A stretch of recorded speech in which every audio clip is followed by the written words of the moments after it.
Hello बच्चों, स्वागत है आप लोगों का एक बार फिर से क्लास 12 के चैप्टर नंबर फर्स्ट ठोस अवस्था के सुहाने सफर में। तो आज हम लोग पढ़ने वाले हैं ठोसों की संकुलन क्षमता के बारे में। संकुलन क्षमता होता क्या है, पहले उसकी डेफिनेशन जान लेते हैं, ठीक है, फिर उसको समझते हैं।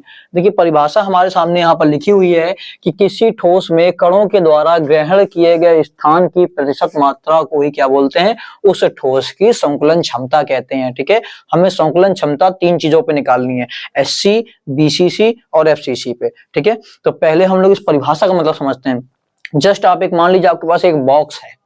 अब उस एक बॉक्स में आप मान लो कुछ गोलियां भरना शुरू कर रहे हैं किसी चीज की, मान लीजिए कंचे ही भर रहे हैं आप। ठीक है, अब आपने कंचे भरना शुरू किया, कंचे भरते भरते आपने उसको ऊपर तक बॉक्स में भर दिया है और बंद कर दिया बढ़िया सा। तो ये बताइए, कंचे भरने के बाद भी कुछ स्थान वहां पर खाली बचेगा और बहुत सारा स्थान कवर हो गया होगा। तो जितना स्थान उन कंचियों ने घेर के रखा हुआ है, वो घेरा हुआ स्थान आप अगर परसेंटेज में निकाल लेते हैं कि इन कंचियों ने कितना प्रतिशत उस बॉक्स को घेर लिया है, तो वही उस बॉक्स की क्या कहलाएगी, संकुलन क्षमता कहलाएगी। ओके, उम्मीद करेंगे समझ में आ गई होगी परिभाषा क्या होती है।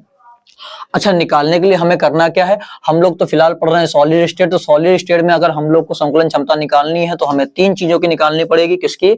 एससी की, बीसीसी की, एफसीसी की। आपको हम पहले याद करवा चुके हैं अच्छे से कि एससी की संकुलन क्षमता कितनी होती है, 52.4%। इसकी कितनी आती है, 52.4%। बीसीसी की आती है हमारी 68% और एफसीसी की आती है 74%। ठीक है, ये होता क्या है, कैसे हम लोग इनको जानते हैं, एससी, बीसीसी, एफसीसी क्या है। तो देखिए, एससी वो होता है, जैसे मान लीजिए घन बना हुआ, ठीक है, अब इस घन के केवल हम यहाँ 8 कोनों पर अगर परमाणु दिखा देते हैं, क्या करें, इस घन के 8 कोनों पर अगर परमाणु दिखा देते हैं हम लोग, तो वो हमारा बन जाएगा एससी इकाई कोष्टिका। और अगर हम लोग कोनों के अलावा कहाँ दिखा दें, एक इसके सेंटर पे दिखा देते हैं, तो वो बन जाता है बीसीसी की इकाई कोष्टिका। और कोनों के अलावा हम कहाँ दिखाएं, केवल फलक के केंद्रों पर अगर उपस्थित कर देते हैं परमाणु, तो उसको हम लोग बोलते हैं एफसीसी की इकाई कोष्टिका। अगर आपको और डिटेल में इसको जानना है तो पीछे की हमारे पास जो वीडियो है उनमें जाके इसको अच्छे से समझ सकते हैं कि एससी, बीसीसी, एफसीसी क्या है, उसको हमने 3D में अच्छे समझा के रखा हुआ है। ठीक है, तो हमें इन तीन की ही संकुलन क्षमता ज्ञात करनी है, एससी, बीसीसी और एफसीसी की। ठीक है, तो सबसे पहले हमें इनके लिए क्या क्या जरूरत पड़ेगी, देखिए, हमें सबसे पहली जरूरत पड़ेगी फॉर्मूले की संकुलन क्षमता की, जो क्या होता है, संकुलन क्षमता बराबर कुल कणों का आयतन, यानी कि जो हमने एससी, बीसीसी या एफसीसी बना के रखा उसमें टोटल कितने कण हैं, कितने गोलों से वो बना है। ठीक है, कुल कणों का आयतन, वो जितने भी गोले हैं उनका आयतन इंटू 100 बाई इकाई कोष्टिका का आयतन। इकाई कोष्टिका ये जो पूरी यूनिट सेल होगी उसका आयतन क्या होता है। तो इकाई कोष्टिका का आयतन आपके लिए सिंपल है, आप निकाल सकते हैं, क्योंकि आप पता है कि हम लोग जो इकाई कोष्टिका पढ़ रहे हैं वो सारी घन की है, और घन की क्या होती है, घन की भुजाएं तो सारी बराबर होती हैं। तो अगर हमने एक भुजा को ए मान कर रखा है तो दूसरी भुजा भी ए होगी, तीसरी भुजा भी ए होगी। तो इस तरह से ए इंटू ए इंटू ए क्या बन गया, बन गया ए क्यूब।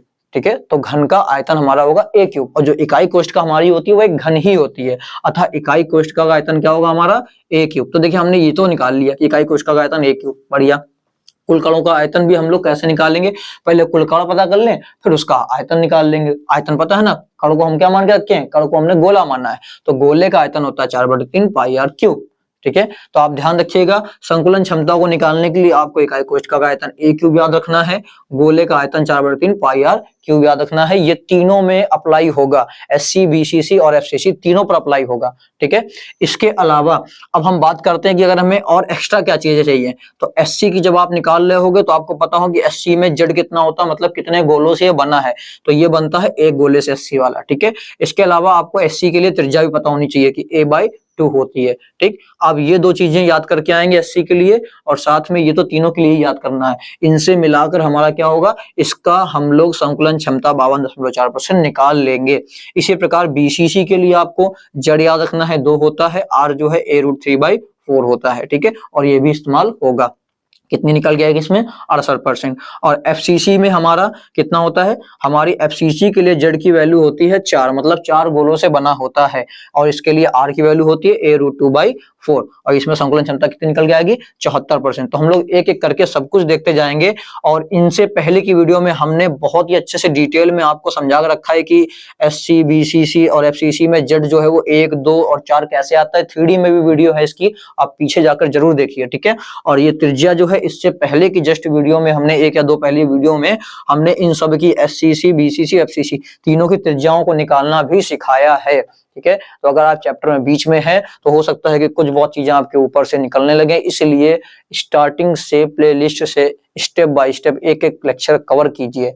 ठीक है, तो इनकी संकुलन क्षमताओं को हम लोग पढ़ेंगे नेक्स्ट वीडियो में, और जल्दी से अगर आपको इसका स्क्रीनशॉट लेना है तो ले लीजिए, आपके काम ही आएगा, याद करके आना है आपको अगली वीडियो के लिए। ठीक है, जल्दी से स्क्रीनशॉट लीजिए इसका। तो उम्मीद करेंगे आप लोगों ने स्क्रीनशॉट ले लिया होगा। इन सारी चीजों को अच्छे से तैयार करके आइए, ये तीनों में कॉमन है, ये तीनों के लिए ये चीज याद करनी है, और इसका इस्तेमाल करके हम लोग किस तरह से यहाँ पर इनकी क्या निकालेंगे, संकुलन क्षमता गणना करेंगे। ये क्वेश्चन बोर्ड पेपर में भी आ चुके हैं, तीनों पूछे जा चुके हैं। ठीक है, इसलिए हम लोग क्या करेंगे, इनको याद करके आएंगे, और इनको सीखने के लिए हम लोग मिलते हैं नेक्स्ट वीडियो में।